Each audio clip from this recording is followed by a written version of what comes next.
My power level is 530,000. Too cool, Lord Frieza.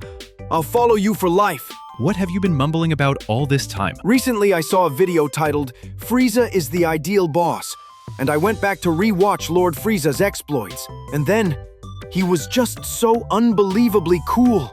I completely fell for him. Oh, please, Lord Frieza, allow me to join the Frieza Force. Hey, are you sure it's okay to worship him that blindly? The Frieza clan is basically utterly ruthless. Huh? Did you just say the Frieza clan? Lord Frieza has relatives? Of course he does. Wait, don't tell me you've been worshipping him without even knowing that? That's rude. I was just about to look into it. But since they're Lord Frieza's family, they must all be wonderful people without a doubt. Good grief. Well then, today I'll explain about the Frieza clan. Every character is incredibly unique, so look forward to it. Now then, take your time and enjoy. The magnificent Frieza clan. First up, of course, is none other than Frieza himself. Yes! I've been waiting for this, Lord Frieza. Foo. You really do like Frieza, don't you? Of course I do. Lord Frieza is the Emperor of the Universe. In fact, among all the villains in Dragon Ball, Frieza is easily one of the most popular. I guess it's no wonder you're so hooked. From his very first appearance, you could tell he was no ordinary being. Frieza's debut was during the battle for the Dragon Balls on planet Namek. It all began when Vegeta and Nappa, who invaded Earth in the Saiyan Saga, spoke through their scouters. From that conversation, they obtained information about the Dragon Balls on planet Namek, which set off the entire conflict. His first appearance left an impact that was truly shocking.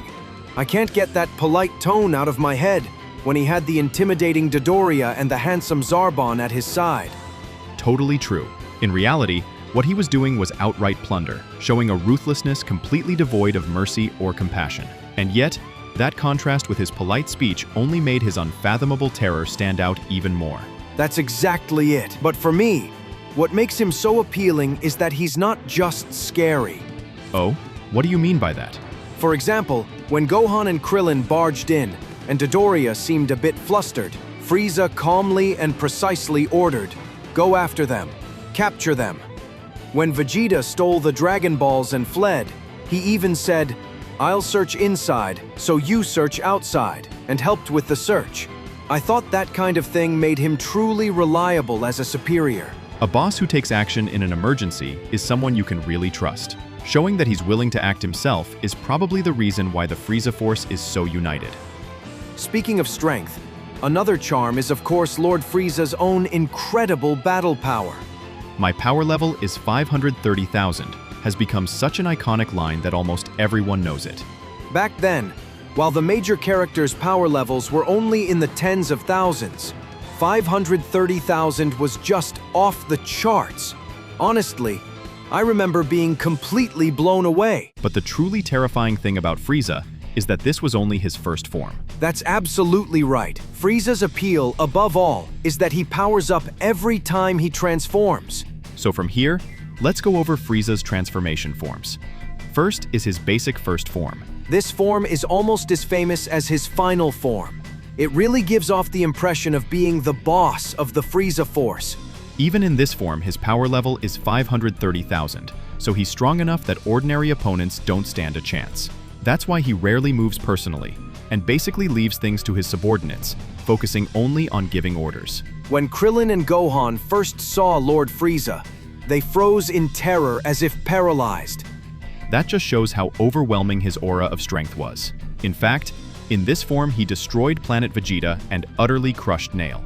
He's truly the embodiment of a powerful superior. That this much strength comes from just the first form is truly terrifying, as expected of Lord Frieza. Next is the second form. I know this form well too. His height shoots up, and he suddenly looks so much more like an adult.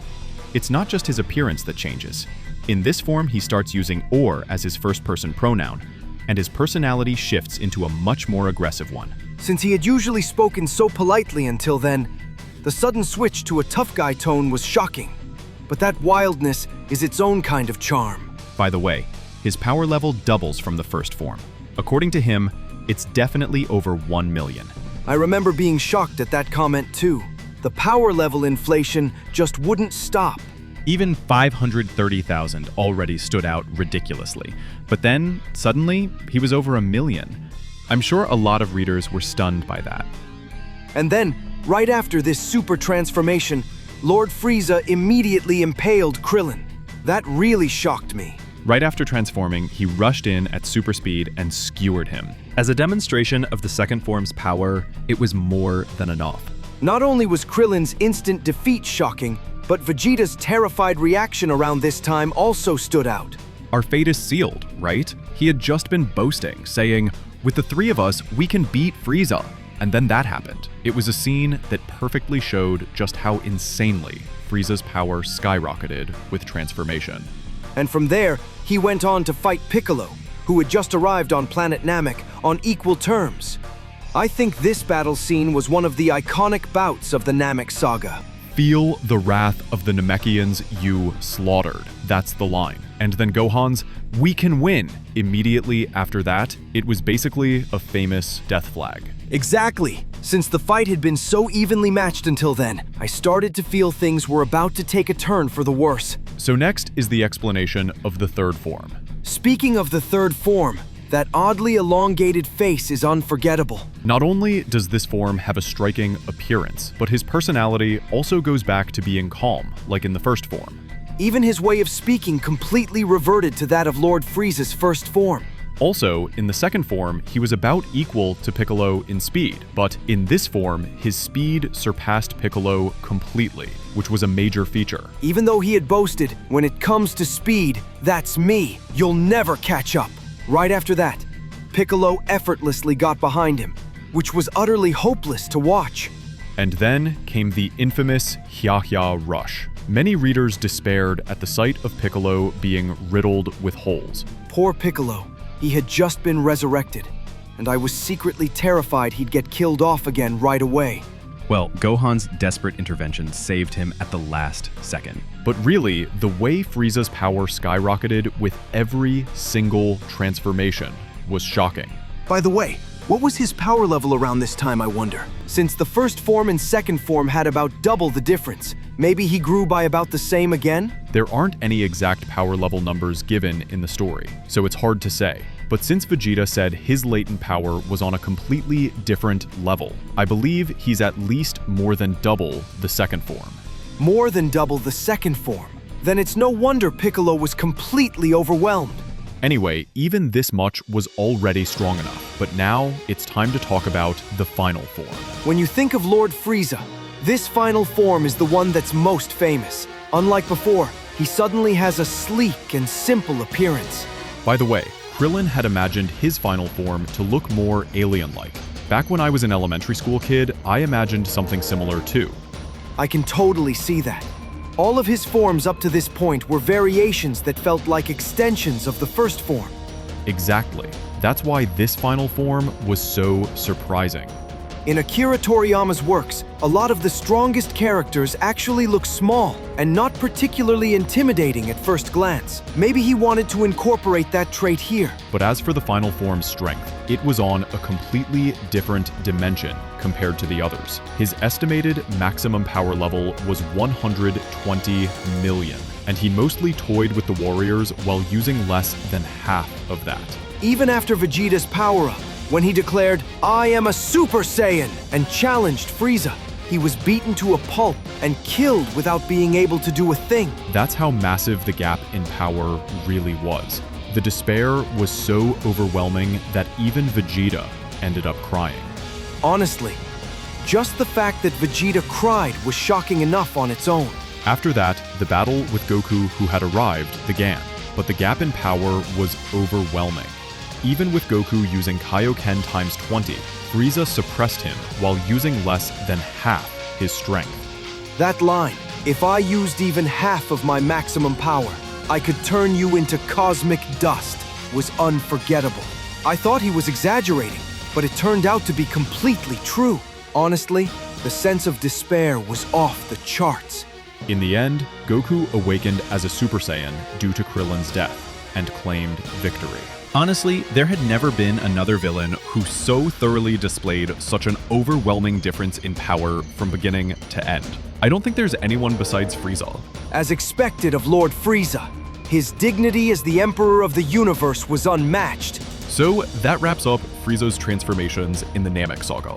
From here, let's also introduce the transformations that appeared from the Android Saga onward. Did Lord Frieza even show up in the Android Saga? I can't quite remember. Oh, he definitely did. Frieza, vowing revenge on Goku, invaded Earth together with his father, King Cold. At that time, you could clearly see that his body had been cybernetically reconstructed to heal the damage he had received from Goku. Because of this background, many fans call this form Mecha Frieza. This is more of a reconstructed form than a transformation. By the way, was there any power-up? He himself claims that he had powered up compared to before. There's no clear explanation or depiction of the extent of this power-up in the story, though. But since he was later sliced apart in an instant by Super Saiyan Trunks, who appeared afterward, I don't think it was such a huge power-up, like more than double his old strength. As Trunks mentioned, in the future timeline, Frieza was defeated by Goku upon his return. So in that sense, it makes sense that the upgrade wasn't enough to surpass a Super Saiyan. Now then, the next form is Golden Frieza. This form has recently appeared a lot in the movies and anime, making it extremely famous. I've been waiting for this! Golden Frieza! To achieve this form, you went through intense training, didn't you? That's right, Harry. This form first appeared in the movie Dragon Ball Z Resurrection F. It was the miraculous comeback of Frieza in a brand new transformation. In that story, Frieza revealed that he had actually never trained a single day in his life before this. What? Even with that incredible strength, he had never trained once? That's right. In other words, all of his strength up to that point was entirely from his natural-born talent. That alone shows just how terrifying Frieza's latent potential truly is. Even in the movie, in his first form, he beat Gohan to a pulp. That scene alone made it clear how amazing the results of his training were. But the real highlight of this form comes from here on. In the final battle, he fought almost evenly with Goku in his Super Saiyan Blue state. To show up after such a long time and immediately fight on par with Super Saiyan Blue, that's an incredible growth. As expected of Lord Frieza, he's the very embodiment of talent. But this form does have one weakness. It's that the duration of its max power is short. Didn't he lose in the Namek Saga because of the same weakness being exploited? Exactly. This shows that in terms of endurance, Frieza does have a weakness. But honestly, with him being this strong, there probably aren't many opponents who can even fight him evenly. So maybe he didn't really recognize it as a major issue during his training. That's very possible. But knowing Frieza's cunning mind, I expect he'll eventually overcome this weakness too. Never repeating the same mistake is the mark of a good superior. As expected of Lord Frieza, the anticipation is off the charts. The last transformation of Frieza we'll introduce is Black Frieza. This is his newest form, which appeared in Dragon Ball Super, currently serialized in V-Jump. As the name suggests, his body turns black. He looks insanely powerful. And in fact, he really is insanely powerful, shocking readers upon his long-awaited return. Unbelievably, he one-shotted both Goku in Ultra Instinct and Vegeta in Ultra Ego. What? Those are the strongest forms they have right now! I heard those states are at God of Destruction level strength. Are you saying both were really one-shotted? Unfortunately, that's the truth. And even before that battle, he one-shotted Gas, the strongest character of the Granola the Survivor arc. Gas was the final boss of the Granola the Survivor arc, right? To beat him in one strike too is just incredible. But how did he suddenly become this strong? As for the reason, Frieza himself explained it. He said he had trained for what was effectively 10 years in a space where time flows differently from the normal world. A space where time flows differently? You mean the hyperbolic time chamber, right? I've often seen Goku and the others use it, but this is the first time I've heard of a villain using it. Honestly, if someone like Frieza, who's already pure talent, starts using the hyperbolic time chamber, I worry that no one will ever be able to catch up to him. He managed to attain the golden form with just 4 months of training after all. So after training for 10 years, Lord Frieza would truly become an unstoppable force. Well, Black Frieza has only just debuted, so the full scope of his power will likely be revealed in the future. So for now, we can only look forward to what's to come. I can't take my eyes off Lord Frieza now that he's regained the throne of the strongest. The magnificent Frieza clan. The second member is King Cold. King Cold, that's Frieza's father, right? I think he appeared in the Android saga. That's right. After Frieza was defeated on planet Namek by Goku, King Cold recovered him. He's the one who had Frieza reconstructed into Mecha Frieza. To go that far for Lord Frieza? What a kind father he must be. Well, since his own child was in a near-death state, I suppose it was only natural. By the way, was King Cold also strong? Since he's Lord Frieza's father, I get the feeling he must be. At his first appearance, the Z-Fighters sensed King Cold's ki, and since they commented, his ki is just as massive as Frieza's, we can assume he was at least as strong as Mecha Frieza. So he really was strong, but something really caught my attention. King Cold's appearance. Doesn't he look almost identical to Lord Frieza's second form? If he has ki on par with Mecha Frieza, who was stronger than Final Form Frieza, doesn't that actually make him unbelievably strong? That's a sharp observation. I agree with that theory. And above all, the fact that he had ki equal to Mecha Frieza while still in what looks like a second form state, I think that shows just how high King Cold's latent potential really was. So if King Cold had 2 more transformations, he'd become unbelievably strong, right? But it's not quite that simple.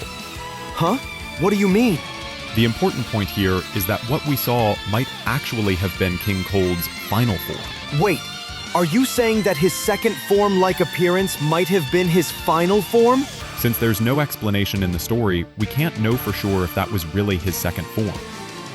It's possible he had already transformed more than twice. Or maybe that was even his first form. The only thing we really have is circumstantial evidence that his appearance resembled Frieza's second form. Now that you mention it, that does make sense. But there's still a chance he had another transformation, right? Maybe so, but if he really had been hiding another transformation, he would have used it when Mecha Frieza was sliced apart by Trunks. Seeing someone with power equal to his own get killed instantly, it's hard to imagine he would have kept a transformation in reserve. When you put it that way, I'm starting to believe it. And after Lord Frieza was defeated, didn't King Cold try to coax Trunks, saying, "Won't you become my son instead?" That scene also suggests that King Cold probably didn't have any further transformations left. If he had a form that could surpass Trunks, there'd be no need for him to resort to persuasion in the first place. I see. That makes sense. But surely King Cold, like Lord Frieza, was also a being overflowing with talent. If he had trained, he might have had the potential to become insanely strong. Exactly. It's really a shame that he was taken out so easily at the beginning of the Android saga. I'd love to see a revival story where he makes a comeback, maybe even teaming up with Frieza. The magnificent Frieza clan. The third member is Cooler. Lord Cooler is Lord Frieza's older brother, right? His performance in the movie truly moved me. That was in The Return of Cooler.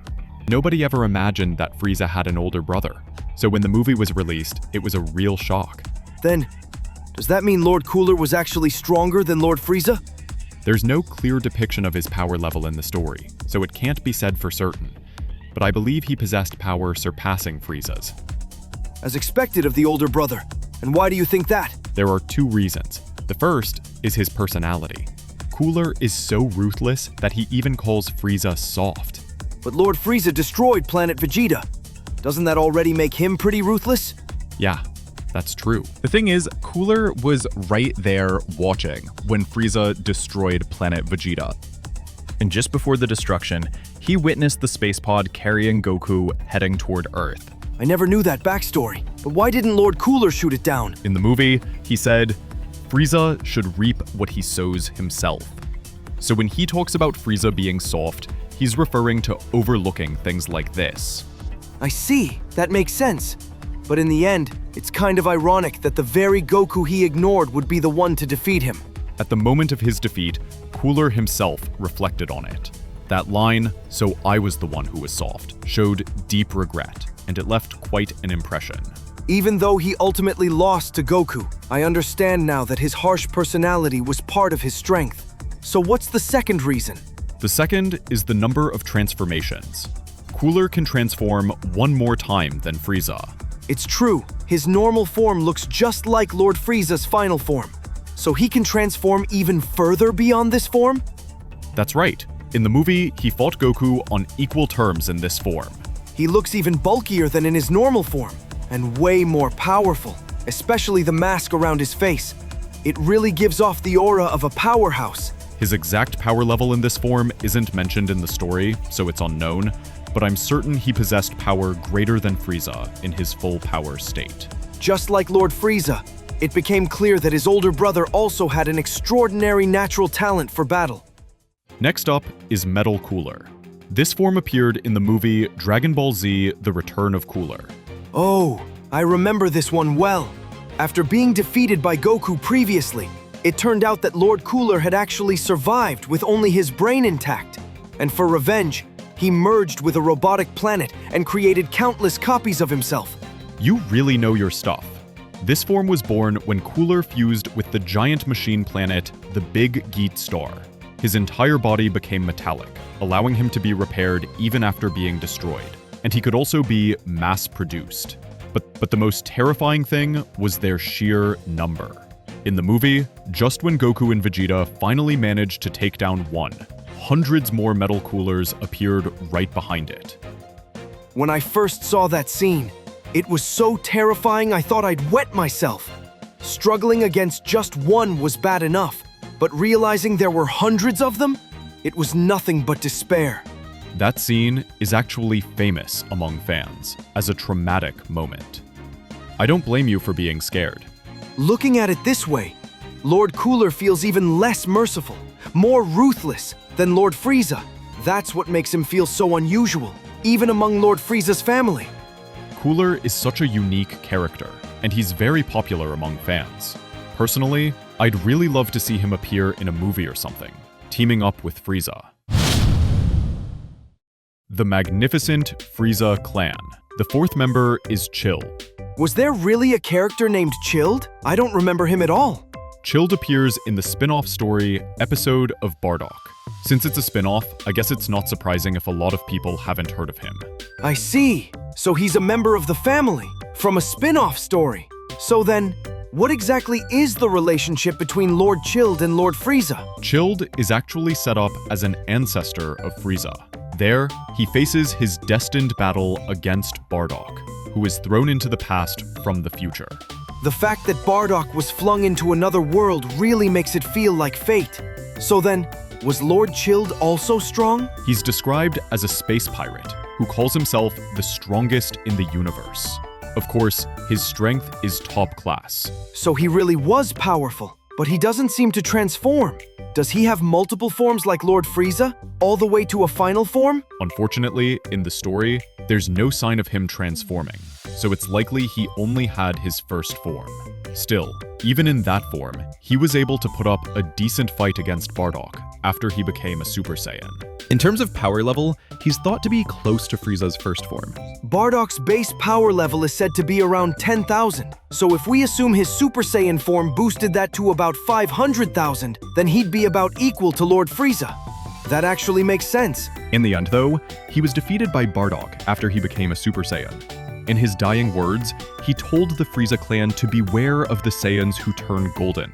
It's a retcon, but if you think of that as the reason Frieza feared the Saiyans, it's pretty profound. Maybe the reason Lord Frieza destroyed planet Vegeta was because of Lord Chilled's final warning.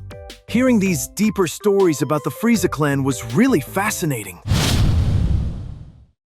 The Magnificent Frieza Clan. The fifth member is Kuriza. Lord Kuriza? What kind of character is he? I don't really know. Kuriza is a character who appears in the Dragon Ball spin-off Neko Majin. Believe it or not, he's actually Frieza's son. I had no idea Lord Frieza had a child, and he looks exactly like him. The resemblance isn't just an appearance. His combat power is guaranteed. He's that strong even though he's so small? I really wonder how powerful he is. In the story, Onion, a Saiyan defeated by Neko Majin, brings Kuriza to Earth seeking revenge. Onion is strong enough to transform into a Super Saiyan, but Frieza is said to be even stronger than him. Onion kind of reminds me of Superman from Dr. Slump. He doesn't really look that tough, but if he can become a Super Saiyan, that means he must be decently strong. So Lord Frieza's power must be on another level entirely. Exactly. And of course, Frieza can transform too, but in the story, he skips straight to his final form. His final form looks exactly like Lord Frieza's, doesn't it? So what happened in his fight against Nekomajin? Unfortunately, they didn't really fight, so there was no winner. Huh? What do you mean? Nekomajin is a work with a very strong gag element, so even in the battle between Nekomajin and Frieza, gags kept getting mixed in, and in the end, Frieza just said, "That's enough for today," and gave up. That sounds a lot like the gag-heavy early days of Dragon Ball. Now I'm suddenly really interested. Since it was drawn by Toriyama-sensei himself, it's an irresistible work for Dragon Ball fans. If you haven't seen it yet, I definitely recommend checking it out at least once. Well, this kind of turned into a promotion for Nekomajin, but Lord Frieza's appeal really came across. I think I'll read Nekomajin myself. It's not exactly part of the magnificent Frieza clan, but as a bonus, let's talk about Frost. Frost? He's that cowardly guy from Universe 6 who looks just like Lord Frieza, right? That's a pretty harsh opinion. Do you have a reason for saying that? I know because I watched Dragon Ball Super. His fighting style in the Champa arc was so underhanded that I just couldn't get a good impression of him. Using a poison needle to bring down his opponents, that was just unacceptable to me. I can understand why you'd say that. Since he looked exactly like Frieza, his first appearance gave off an incredibly strong aura. Exactly. And on top of that, he was polite and seemed like a really good guy, so I expected him to put up a really great fight. Still, Frost was strong enough in his first form to fight evenly with base Goku. It might be surprising, but when Frieza reappeared, even in his final form, he was only on par with base Goku. So for a first form, that's plenty of strength. That's true. Considering he could fight Goku reasonably well in that form, maybe his battle sense is better than I gave him credit for. That's right, and from here, Frost continues to transform. Next, he revealed a form called the Assault form. This looks just like Lord Frieza's third form, when Piccolo got pummeled with those rapid-fire attacks. Even Piccolo, upon seeing Frost in this form, said, "This brings back bad memories." I can totally understand that feeling. So, how powerful is this form? He's strong enough to overwhelm base Goku. In fact, once he transformed, he gained the upper hand. But when Goku asked him to show his true power, Frost transformed into his final form. Up to this point, I really thought it was a great fight, but once he reached his final form, his dirty tactics left such a strong impression on me. Even in his final form, he couldn't stand up to Super Saiyan Goku at all. After realizing that, the poison needle really shocked me. And the fact that he managed to use it without anyone noticing, defeating Goku and then taking down Piccolo as well, in a way shows that his skills as an assassin are extremely high. Of course, after that, he got utterly crushed in his fight against Vegeta. But in the Tournament of Power, the continuation of the Champa arc, he actually showed surprising activity by teaming up with Frieza. That's right, his teamwork and banter with Lord Frieza had a lot of highlights, so people really should check it out. This time we introduced the magnificent Frieza clan. So, what did you think? I'm honestly surprised that Lord Frieza has so many relatives. And perhaps every member of the clan, just like Lord Frieza, possesses incredible latent potential. I really think that's true. Judging from how much Frieza has grown since his return in the movies, I wouldn't be surprised if any of these characters came back with massive power-ups. Especially a character like Cooler, who still has strong popularity. It would be a waste to leave him unused. I personally would love to see Cooler and Lord Frieza team up as brothers, completely overwhelming the Goku and Vegeta duo. What do you all think about today's topic? If you know of any other stories about the Frieza clan that we didn't cover today, please let us know in the comments. Well then, thank you very much for watching until the end. If you enjoyed this video, please give it a like and subscribe to the channel. It would mean a lot. Until next time, see you in the next video. Don't miss it.